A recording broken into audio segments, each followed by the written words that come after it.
Hello, hello, hello. Buenos días, buenos días, buenos días.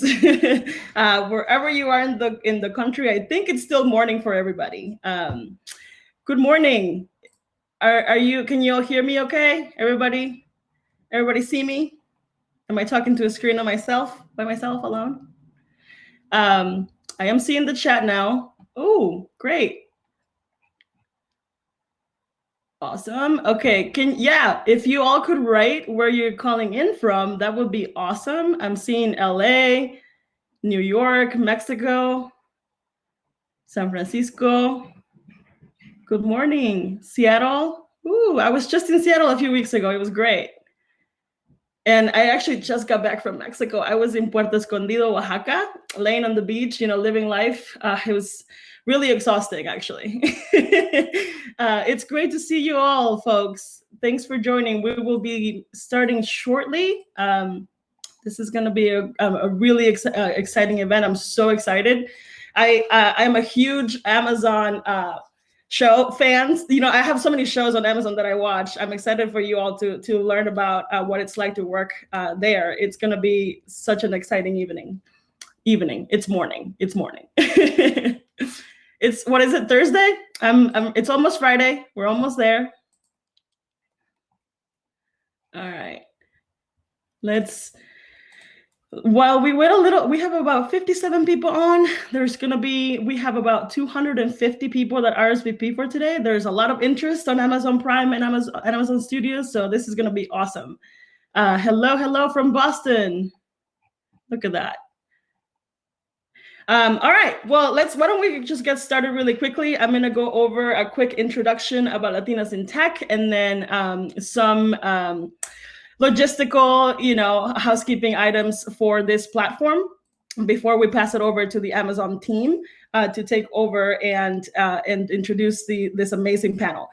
So hi, everybody. My name is Cecilia Fisher Benitez, or you can call me Ceci. I'm a program manager at Latinas in Tech. I am based in Chicago, Illinois, and my pronouns are she and her. I encourage you to use your pronouns when you're meeting someone. If you do, use the networking tool later on when you're meeting each other. So I really want to quickly thank the entire Amazon Prime and Amazon Studios team for partnering with us and taking the time to participate and share their stories. I'm really excited to hear about this panel. But first, let me tell you a little bit about our organization, Latinas in Tech. So it is our mission to ensure that Latinas are not only well represented in tech, but that we're also thriving, innovating, and moving up that corporate ladder. We know it can be long. We do this by building programs and events focused on professional development, recruitment, mentorship. And it really all started in a small meetup in Silicon Valley. And now we're 17 chapters strong with over 13,000 women within our network. Our community is really well connected through our Facebook groups that each local chapter has. But as of a few months ago, we launched a members-only portal that Latinas in Tech can connect with each other and access job opportunities and webinars and recordings that we've had in the past. So if you're a Latina in Tech, this is definitely the best place for you. You'll join over 2,000 women that are already in there. You can create a profile by visiting our website and then registering. As always, we love connecting with everybody that is interested in working with us in our work. So feel free to reach out to me or anyone in our team directly. We'll be happy to chat. And with that, let's get started. So housekeeping items for Hop-in events. So this platform is pretty new, so we're all kind of still feeling it. We recently had our summit here, and it was great. But I'm still going to go through this so that you can all kind of enjoy this experience. So on the left side of your screen, you'll see the navigation menu. You'll be able to see the reception, the stage, the networking, and the expo. So those are the ones that we'll be using for this event. You'll see a red now label or live label when the rooms that are open. Right now, the stage is open. And later, you'll see that the networking and the expo will be also open. So in there, you'll be able to connect in the expo with Amazon Prime and Amazon Studio recruiters and connect with them directly and chat about opportunities at Amazon. You will also be able to join the networking sessions to connect one-on-one with other attendees. And that should be like about 7 minutes each. And then you'll be able to keep going if you want to continue meeting people. We have some suggested icebreakers, questions, but at this point, we're not going to share those. Just feel free to connect with people and have fun. Okay, so with that, I will pass it over the mic to Andrea Gutierrez Flores, who is your moderator for today for this event, and let her take it from here.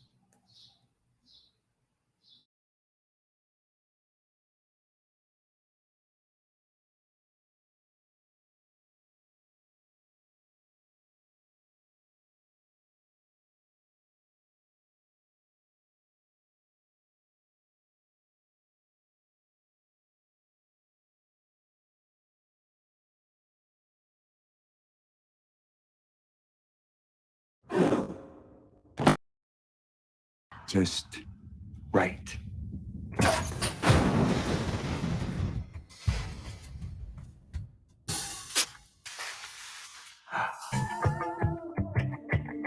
Is this the real me?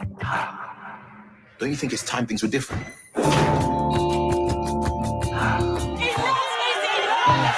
Hello. I'm willing to go further than anyone. I go to America!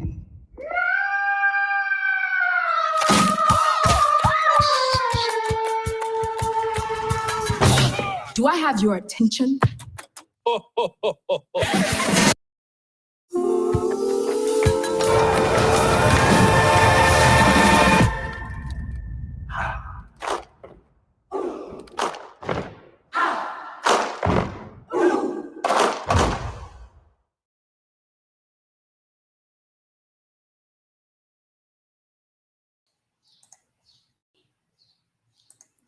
Good morning, everybody.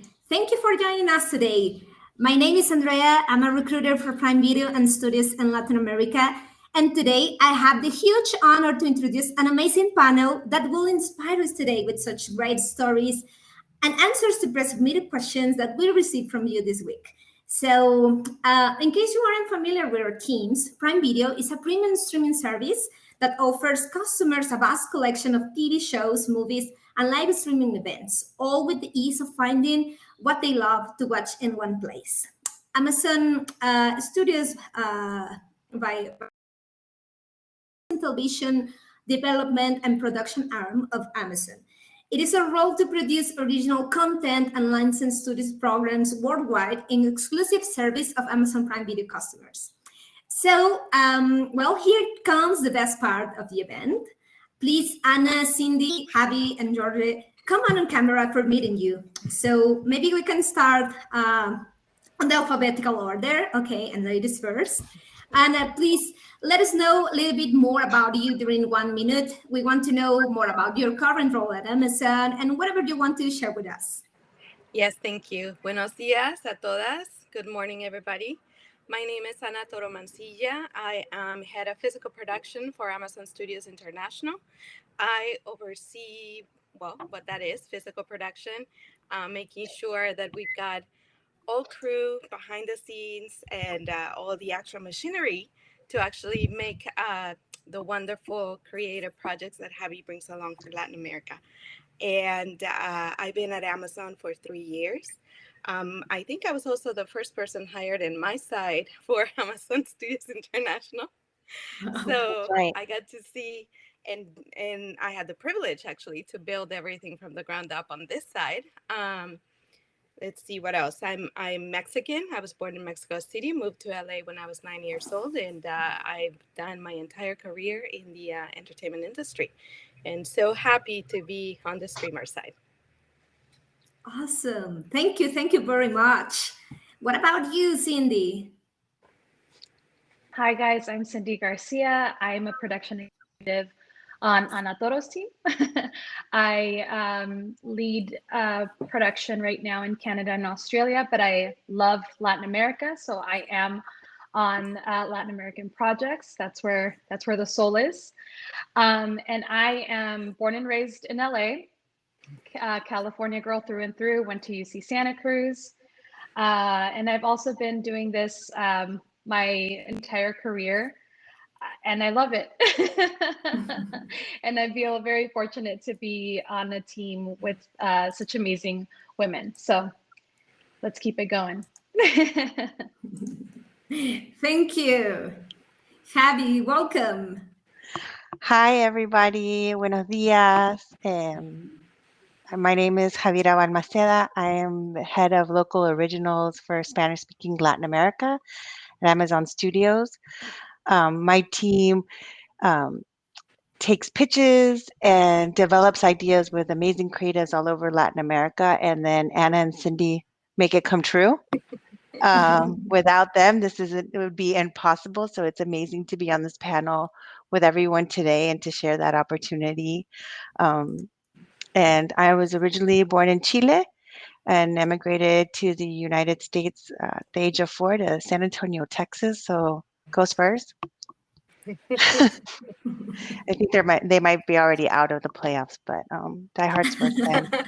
Wanted to add that I've been at Amazon in August. It's going to be 4 years. So I came in a little before Anna. And it's just been a really amazing experience to see the platform and Prime Video grow in the region and getting Spanish language content out to the world. So I'm so excited to be here to talk about that today with everybody. Amazing. Thank you, Javi. And finally, buenas tardes, Jorge. How are you today? Hola, buenas tardes. Hi, everyone. Super nice to meet you. Thank you so much for the introduction, Andrea. My name is Jorge. I've been here in Amazon for just about 6 years, originally from Mexico City, but I immigrated to Atlanta, Georgia when I was about 21. Then I lived in the States for 18 years. Then I moved to Spain for 2 years. And right now I'm here in London. So super nice to meet you. Looking forward for this session. I also want to thank all the wonderful women for including me and inviting me a couple of months ago to be part of this panel. I don't know how inspiring my ideas are going to be, but I will definitely try my best. And my role in Amazon at the moment is I manage a lot of the technical teams that make possible for the Prime application to work on gaming devices and instrument devices. Thank you. Thank you, everybody. Well, as I mentioned before, this week we received several pre-submitted questions, and I want to recover one of them, okay? So I will start asking each of you, what do you enjoy the most on your current job? Okay, so Anna, please let us know. What is the thing that you love the most at Amazon? The thing that I love the most about my job at Amazon, I think, aside from the travel, I really like the building part of it. I like going to meet our new partners, our production partners, meeting new people, finding out how people do things in different places. Production's production, you're always going to be pointing the camera the same way, right? But just meeting the people behind it and getting to talk to everybody and how everybody puts their teams together and how everybody puts their productions together and the different perspectives from everybody about a project is what's really exciting. I had the opportunity to mostly work in Latin America, and when I came to Amazon, I pretty much do worldwide. So getting to find out, how things are done in Germany or how things are done in Australia, two very different perspectives of the same job. So that's what I love the most. Wow, awesome. What about you, Cindy? I think my favorite thing that I've get to Amazon is expose the studio to new ideas and new experiences. Working, like Anna said, working with partners is always, those challenges can be translated from country to country. But within the studio itself, it's really fascinating. And I think what's been the most rewarding for me is to bring to the studio and to the company itself new experiences, new voices, new ways to kind of reach out to the communities within LA and start to make things happen in that sense. Wow. And yeah. Yeah. Thank you. Javi, tell us, what is the thing that inspired you the most? I think Cindy hits it right. Is opening up people to your experience. I think, and then this is totally cheesy, but one of my favorite things at Amazon are the leadership principles that we have. My absolute favorite is customer obsession, and getting that that drive to delight our customers. What is that next show people are going to connect with, and having that opportunity to find it and make it with amazing creators across Latin America is it's just so much fun.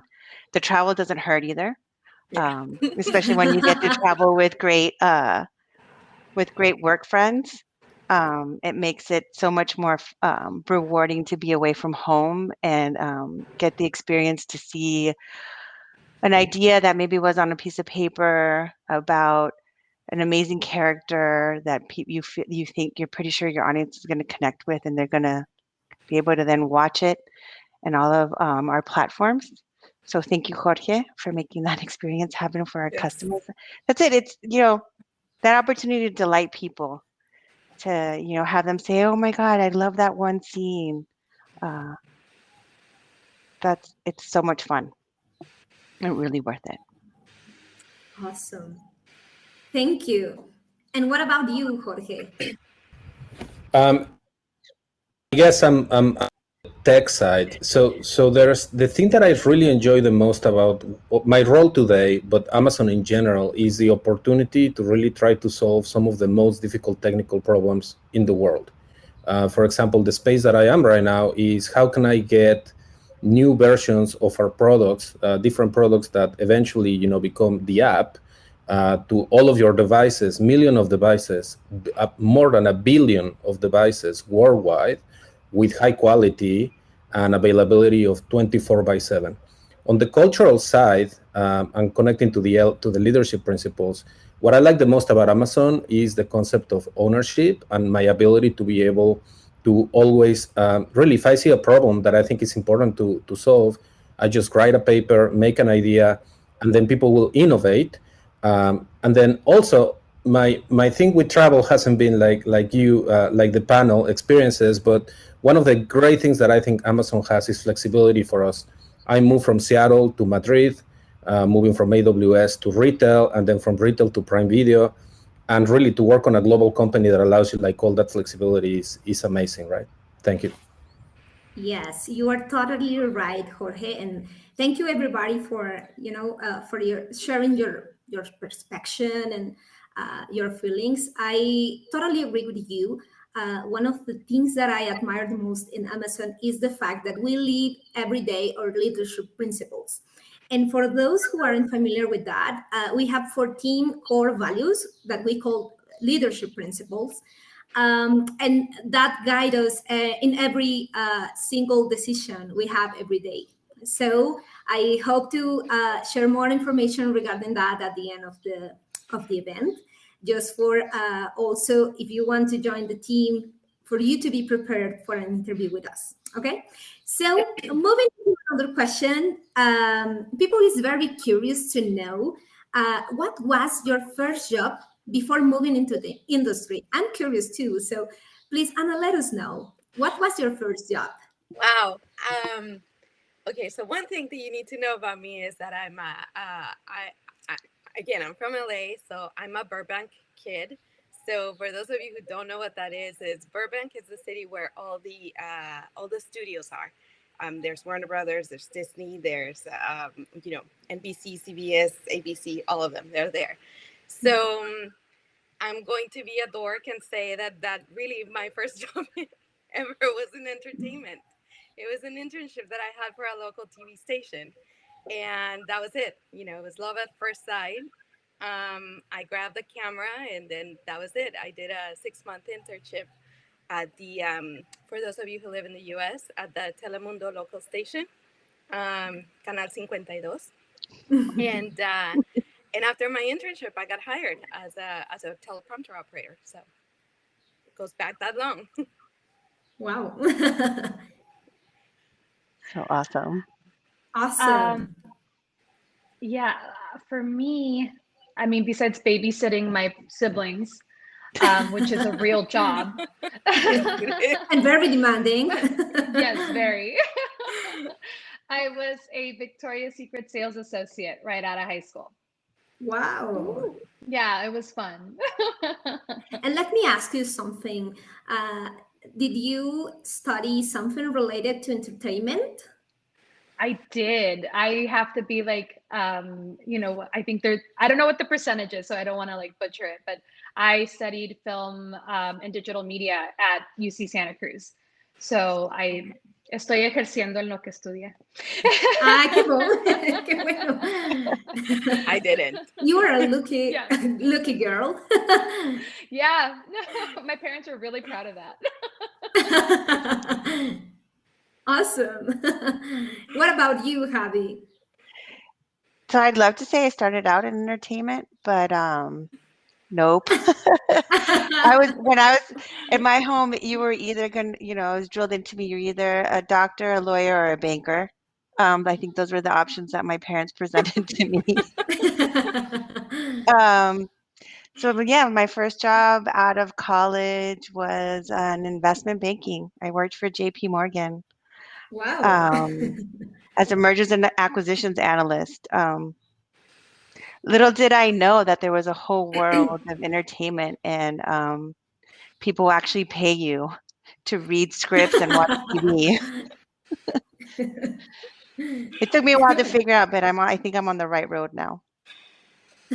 Awesome. Thank you. And what about you, Jorge? Well, I guess my first real job, I didn't, like back in the day, like not everybody had computers, but my neighbor, he had like this business assembling computers. And one day, one of his employees either got sick or didn't show up to the office, and he was leaving to work, and I was 14, and I was just hanging out outside my house, and he's like, "Do you know how to assemble computers?" And I'm like, "No, not really." And he's like, "You want to learn?" And I'm like, "Yeah, sure."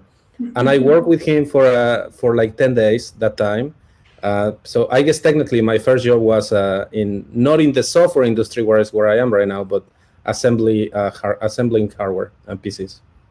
Okay. And how was your transition to the entertainment industry? Oh, Prime Video is really the first time that I work on the entertainment industry.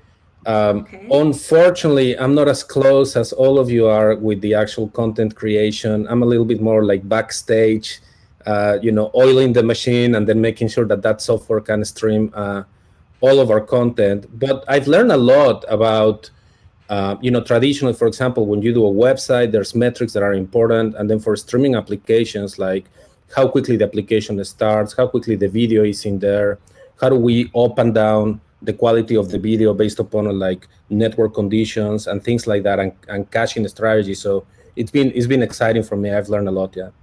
Wow. Awesome. Thank you very much. Okay, now continue. I know that at the beginning, Jorge, you mentioned, like a lot of customers that you were impacting on your current role. But we want to know, what do you consider that was the most impactful project that you have worked at Amazon during your whole journey? That is such a very difficult question over 6 years. And I actually was like thinking about this, before this particular session. So I'm actually not going to pick a Prime Video project, because I'm going to pick a project that I did when I was in Madrid, because I really think this really exemplifies how we put the customer first. So in Europe, and in particular in Spain, it is still traditional that during the holidays, like Christmas or New Year's, or when people have, like little kids have birthdays, like the parents will go to the toy store and get a paper catalog. And then they will give the paper catalog to the kid with a marker and tell her, go ahead and go crazy and tell me everything you want. So the problem is that is a very cultural specific experience in the States and other countries. Like really that's not the norm. Like probably parents, like now they just do everything online, right? So we were backwards from the customer, and we tried to make the case that there was a very impactful feature to try to replicate that paper catalog experience electronically. And we launched this thing called Amazon Kids in Europe. You can go to any of the European sites like Amazon CO UK/kids, where now a parent with the tablet, the phone, or the PC, they can put it in children's mode. And the regular Amazon website then converts into a catalog where on the top you have images of all your franchise characters like Peppa Pig, Disney, and then you have big pictures where the kid can scroll up and down and then just highlight the ones that she desires. Eventually gives the device back to the parent, and then the parent can make the purchase decision.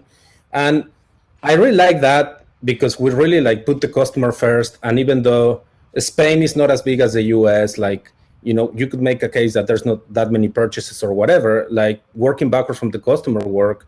And I also love like the kids have this alternate way to tell their family members, uncles and nieces what they want for their birthday. Awesome. I love it. Why didn't I want to you go back create and grow up this in when I was Spain. when I was a child? Oh, good. And Anna, like moving into the creative world, what do you think that in this side was your most impactful project? I think that more than a project, because asking you which one is your favorite one is like asking which one is your favorite child, right? So, I think that more than that, for me, the most impactful project that I've done over at Amazon is actually hiring my team. Putting together this wonderful group of people around the world. Again, because I work in international, I actually only have 2 people in my team that are in LA, and that's Cindy and Alonso. And the rest of the people are in their territory. So there are now 17 people in my team, and just, getting to meet all of these wonderful people and making a team during COVID, I think has been the biggest challenge. But it's also, I think that we've done a really good job. I think that put a wonderful team of experienced professionals who are just really wonderful people. And I would have to say that that's the most amazing project I've been a part of. Wow. Thank you. Thank you, Cindy. You are very lucky once again. You had the opportunity to work with the things that you study, and you have an amazing manager. Wow. So I know.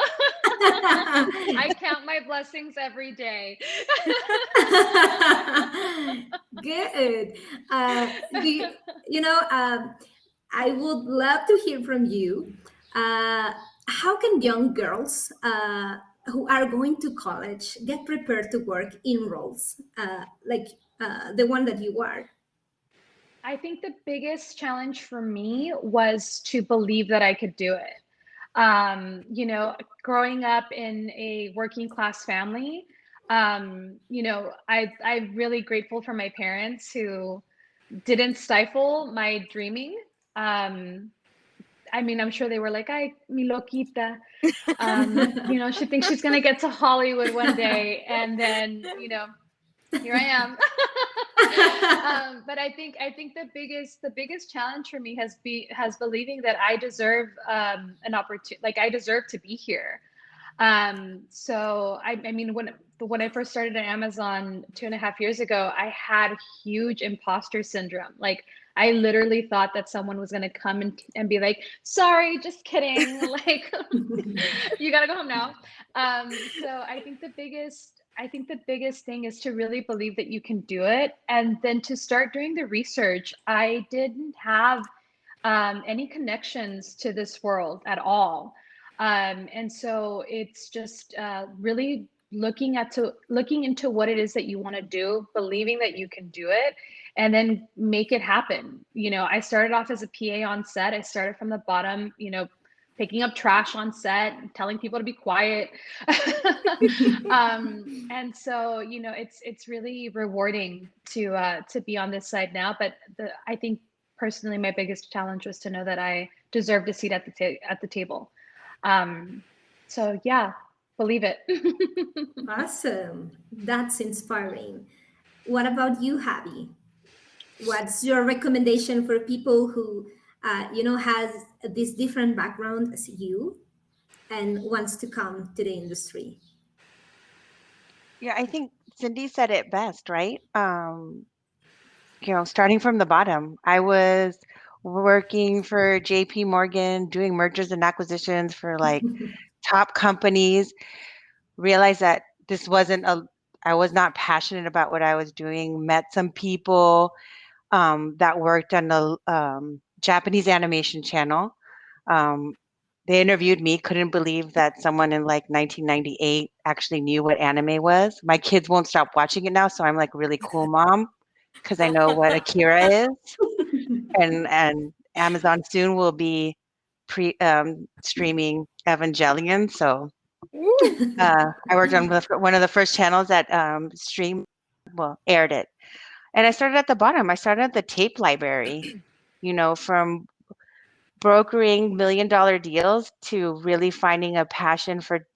I'm obsessed with television, and I went back to like making a lot less money. My dad was really upset at me. But it's what I wanted to do. And I was wheeling tapes back in the day when you had a beta cam and you had to give it to the operator. That's what I did. And I worked my way up. I think the experience and education that I was so privileged to get and have really helped me move up quickly. And then a real passion for television. I'm one of those people that had to move the TV out of my bedroom because if not, I'll be up until 6 a.m. watching TV. Yeah.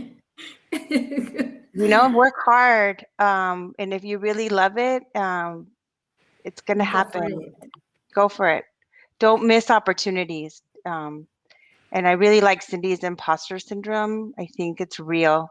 It still happens to me. I'm like, wait, you, I'm supposed to say yes? I'm looking for my boss somewhere. Like, no. So. Yes, this is something real and it happens to everybody. So it's very comfortable to feel that it is not just you feeling that. There are tons of people feeling the same. And thank you for being so, very, very valientes and have this courage to go for the things that you dream. Amazing. Now, okay, moving into another question. People is curious to know, like when you are ready in your career and you feel really, really comfortable, when how do you know that it is the moment to take, to leave your current company or to take another challenge? So Jorge, I think like knowing now more about you, can you share with us how did you know that, for example, you were in retail, how did you know that it was the time to move into another role to another company? Yeah, sure thing. So I think through my professional career, I've probably been in about 6 different software companies of like different sizes, different industries. And I guess the way that I know that I'm ready to leave is when I am not learning anything new. I'm not being challenged.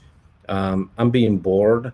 And I think, when you get to that place of stasis, where you're just not like improving yourself, learning new skills, increasing your scope, grabbing new job responsibilities, at least for me, that has been a place to move. But it's also measured, right? Because that assumes that you're always in a mood to be learning things. And reality is that life is complex, personal events, whether it's children or parents, or maybe you're going through something. So sometimes it's also quite nice not to have to be super stressed at work.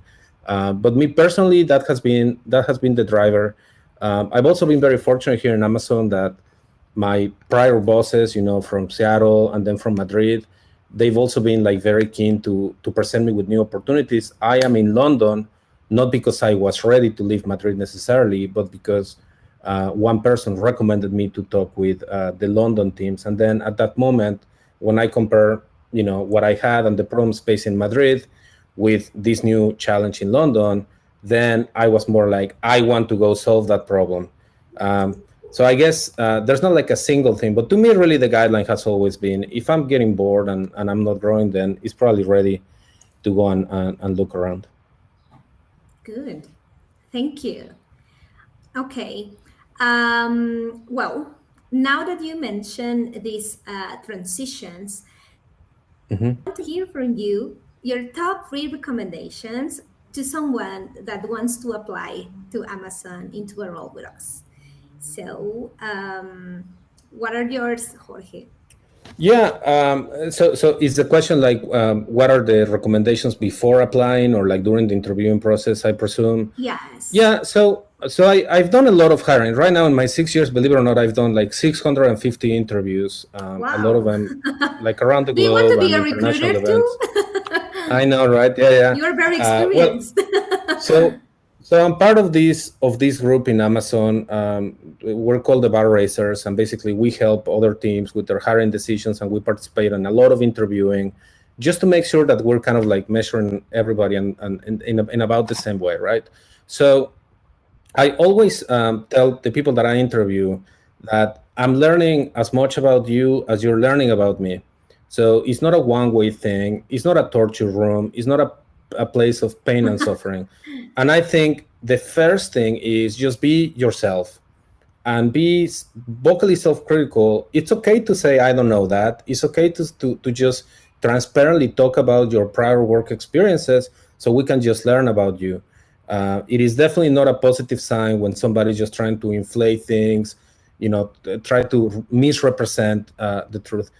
So I think like as far as like the way the interview goes, that is one. Then more on the tactical perspective, like how do I prepare? So you should Google this thing called the Amazon Leadership Principles. And it's a public webpage and it's public for everyone. And I always recommend everyone to write some examples when you think you've demonstrated any of those leadership principles in your prior professional life. And it's very important that the example is linked to an actual event, because in Amazon, we're never going to ask you hypothetical questions like, what would you do? We will always ask you specific questions. What have you done? And really, that's just really like my main advice. Spend the right time preparing. Like, don't rush the interview. Some people need 2 days to do, that thinking. Some people need 2 weeks. Reality is that I tell candidates, I much rather wait 2 weeks and you be successful than to rush 2 days and then for you to be unsuccessful. And Good, happy if somebody else has another idea, pitch in, yeah. Yes, Anna, what do you recommend for people that wants to be in your team? I think you're okay. No, yeah, I got it. No, for me, it's just, I mean, do your research, like Jorge says. Do your research. Figure out, first of all, what is it that you want to do, and really do make a conscious decision that if you want to be in the production part of it, then just do your research and talk to people that have done this portion of it. In my interviews, again, I've done a lot of interviews also over at Amazon Studios for my team. And one of the most common mistakes that I see is that people, particularly on this side of the industry, on the production side, we're not so used to actually interviewing for jobs. The way that we go about getting jobs is outside of a corporation. Is basically people know you, they know what you do, so people call you and they say, are you available? And then you come over and you do the production. So a lot of people that I've seen come through that are really good at their jobs, they just think, oh, it's a piece of cake. They know what I do, and I'm gonna come over and they'll hire me. They no will problem. love me. Yeah, exactly. They're gonna love me. And then you sit down and you actually start going through the interview process, and people freeze. And that's when you lose.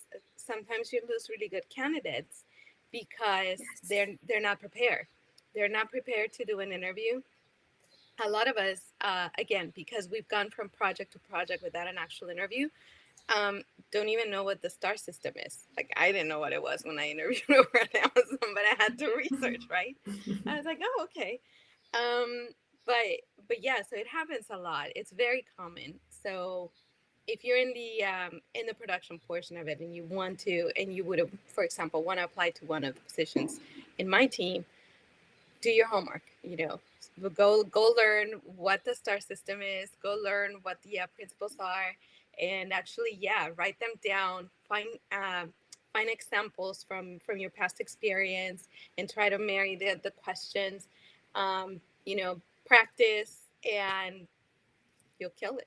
It sounds like a lot of work, but it's worth it. Awesome. Thank you. Cindy,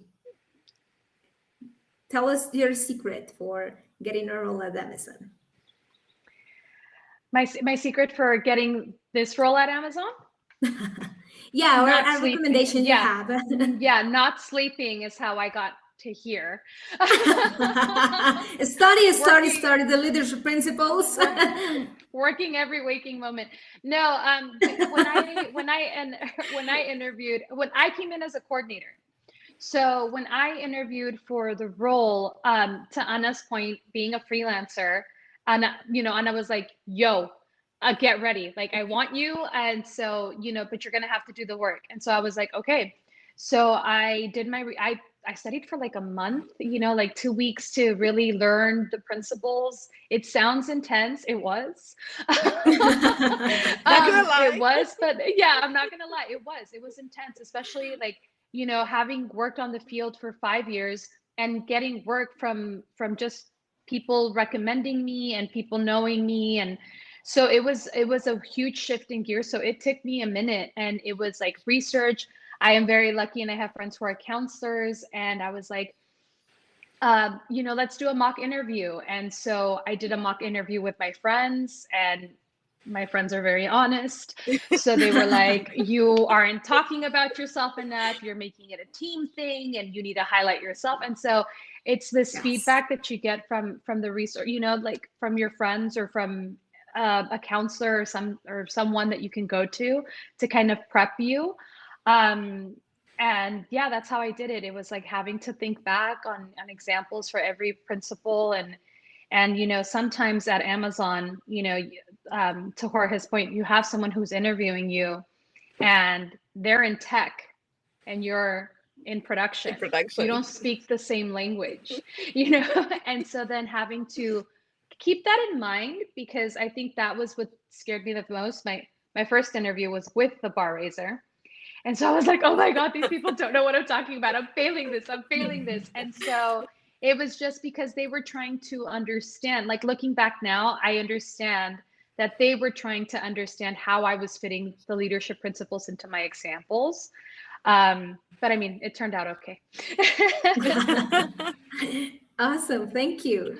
Finally, Javi, what's your recommendation for somebody interviewing with us? Said it. I think everyone has said it the best. Prepare. I really like Jorge telling candidates to take the time to prepare, and I totally agree that it's a two-way street, right? It's also not Amazon getting to know the candidate, but it's also the candidate understanding Amazon's culture. I think that's really important to understand our leadership principles, how important those are to us. And how we live and work them every day. And if that's something that you're really interested in. I totally prepared, just like Cindy. I looked up behavioral questioning, STAR method. And it sounds super daunting, but when you start being able to give concrete examples to the question that you're being asked, you're just setting it up, and you're helping someone that maybe doesn't do your job understand what you did and what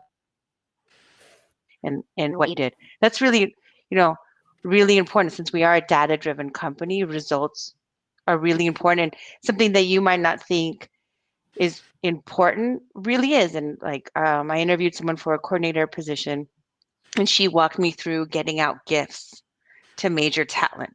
And it was great because she was able to deliver over 250 gifts in a week. And that's Wow.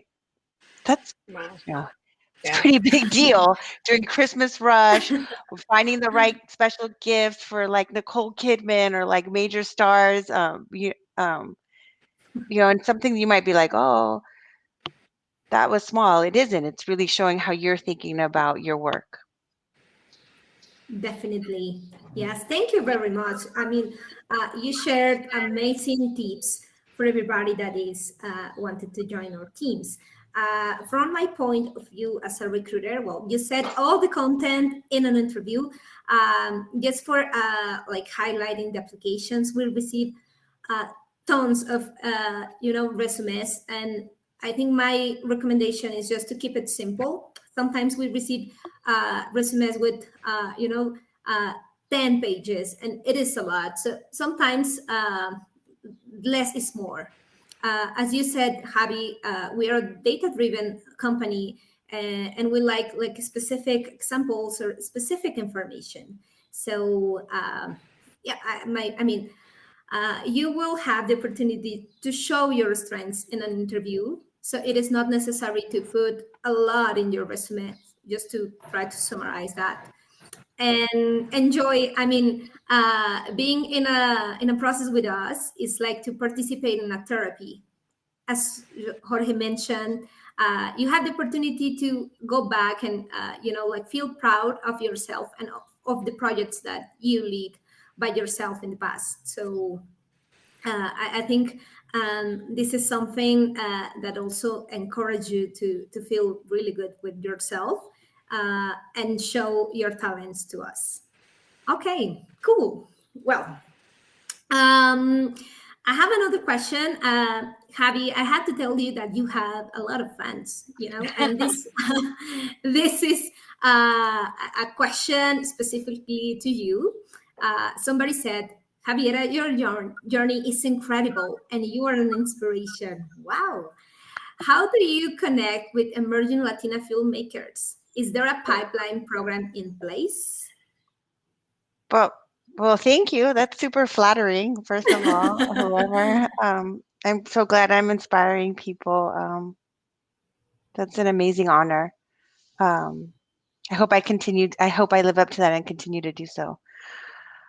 So we don't have a formal pipeline. It's definitely something we're working on. I know I'm trying to recruit Andrea to help me with that. To look. So we put up in the chat submissions email that we're always looking. There's some legalities that we need to go through to get unsolicited pitches. So we're first starting with that, where everyone is free to send their Spanish language content submissions to that email, to sign off some things so we can review the material.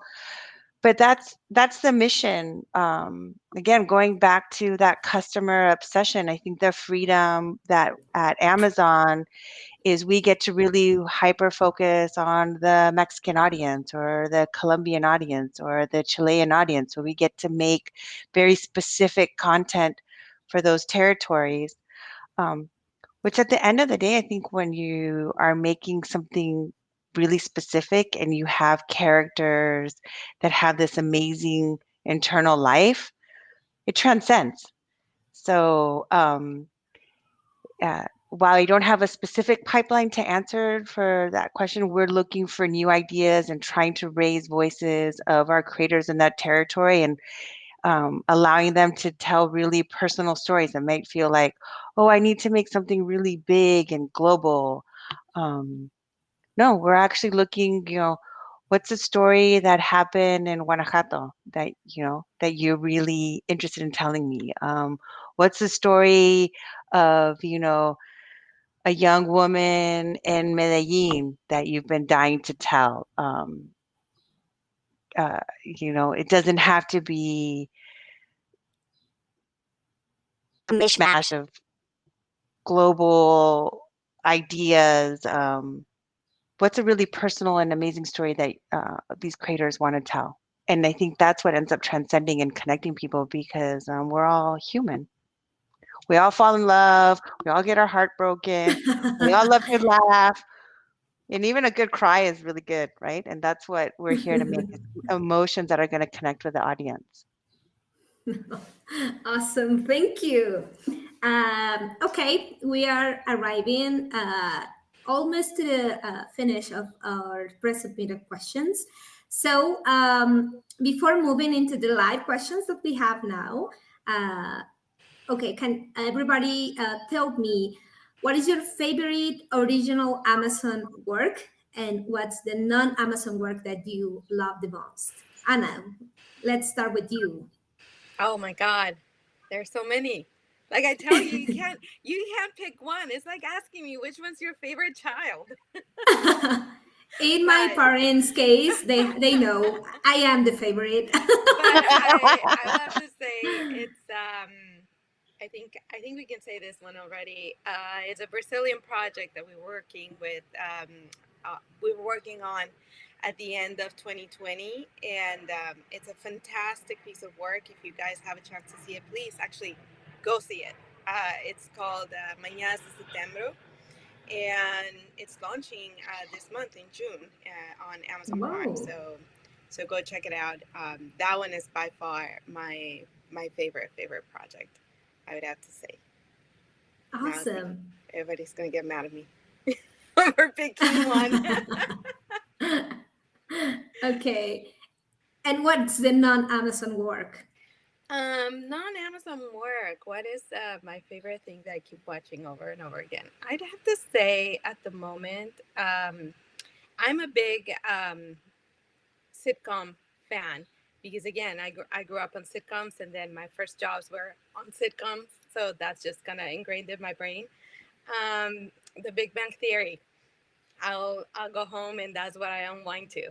I don't like to end my day with a big drama or with a big something that is suspense that's gonna make me nervous. I just like to laugh and unwind and go to bed happy. So Big Bang is my big to go to. Awesome. Thank you. Cindy. Bazinga. So I'm gonna go. Yeah. So I go with my favorite thing on Amazon is The Boys. I think it's fun. I think it makes you think. I think there's a lot of action. It's a little bit crazy. So I love The Boys. And then outside of Amazon, I have two because there's just so many, and you're talking to like television people. So I love Billions, which is on Showtime. It's a really fantastic show. And Seinfeld. You can't get better than Seinfeld. It's yeah. Good. Javi. So, yeah, picking a child is hard. So I'm not going to at Amazon. So right now I'm obsessed with The Underground Railroad by Barry Jenkins. Don't binge it. It's a gourmet meal. And his use of nature, it's just really lyrical, and it's just an amazing, amazing series. Not on Amazon, I'm going to throw a bone to the competition because I'm obsessed with the Luis Miguel bio series right now. Diego Boneta is a rock star. So He's amazing. He's so good. I mean, the way he does his hair, everything, it's like, it's Luis Miguel. Can't believe it. Okay. Jorge. Yeah, so when you when we shared the question, I was going to go with The Boys as well, but then I did a trip to Mexico and I was able to connect with the Mexican catalog. And right now I am just in love with this thing called Cómo Vivir de Soltero.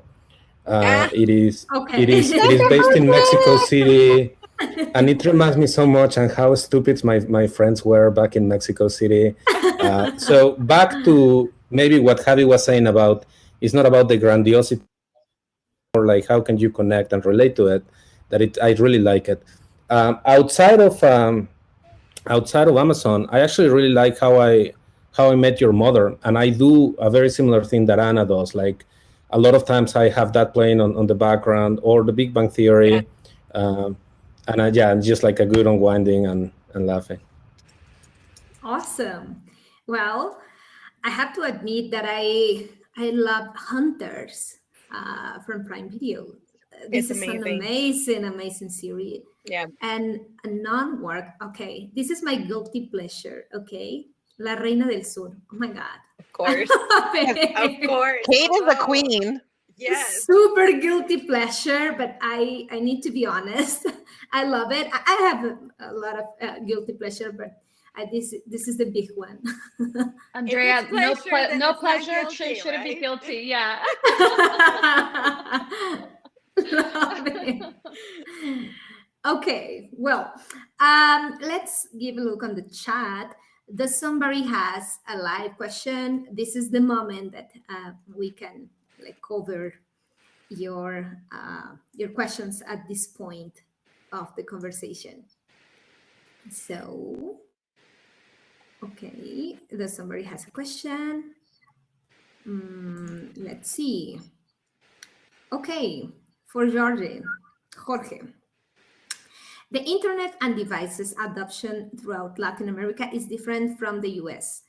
Has that been a technical challenge for you, for your team, and how have you addressed it? Yeah, so it's not really a particular region problem, it's a world problem. We refer to that as the highly fragmented environment and ecosystem of the living room devices, where on one end, you have really high-end devices like Apple TV, PlayStation, Xbox, devices that are of high quality, have a lot of CPU, processing power, like great specs. On the other side, we have like that cable box that Comcast took to your apartment that looks from 1995. And guess what? It is from 1995 because the cable provider doesn't want to spend money on that hardware. So the technical challenge is how can we provide you the best possible app experience at the same time using the most out of your device? Because if you spend $500 on an Xbox, your expectation is probably that it's going to have like really nice and smooth transitions. The way that we deal with it at the moment is we build our components with intelligence. So I'll give you an example. I have a Japanese subtitle component. Japanese subtitles are very complex. They can be horizontal, they can be vertical, they can be on the right, on the left, and on top of that, they can have additional annotations like upper script or lower script text that annotates the subtitle. And it's a very expensive computing operation. But this component basically, when it boots up the first time on your device, it runs a very quick test. And based upon that test on your device at your home, it will make sure that it can give you the highest possible rendering quality or that it will lower the quality on that. So our technology can scale up or scale down based upon device capabilities and network conditions. That was a good question. Okay, thank you. Okay, we have another one for Javi. Okay, Javi, with your background, how do you think Amazon can integrate MGM into its processes and workflows without too much disruption? Well, I'm definitely not qualified to answer that since I haven't done M&A in like 20 years. But I'm really excited by the acquisition, James Bond at Amazon is pretty amazing. I think it makes sense for us, right? MGM has a historical studio with fabulous and amazing IP, that it's going to be really interesting what we're going to get to do moving forward with all of that. I don't think, I see it as a really smart decision and exciting for both companies, and the growth is tremendous. I don't know. I'm trying to do a Mexican James Bond. So if anybody out there is listening. Awesome. That's exciting. Well, can you wear a sombrero or like a mask or a that'd be awesome. Yeah, let's reboot El Zorro, no? As a futuristic Yes. James Bond. Yeah, do it. I love Zorro. Okay, let's call to Antonio Banderas. Yes, that's the one I love. Yeah. There's no Zorro or Mexican James Bond without him. So That's because you're too young, Cindy, to remember George Hamilton as El Zorro. I remember that. Okay, well, I think we are on time. So I want to thank you, each of you, for your precious time. I really enjoyed this conversation, and I hope that the audience has enjoyed it too. Now we are going to move into the expo booth. So if you want to connect with us or knowing more about the recruiting process, we will have some recruiters on the expo booth for sharing more information and, start that networking for a future role with us. So thank you very much, everybody.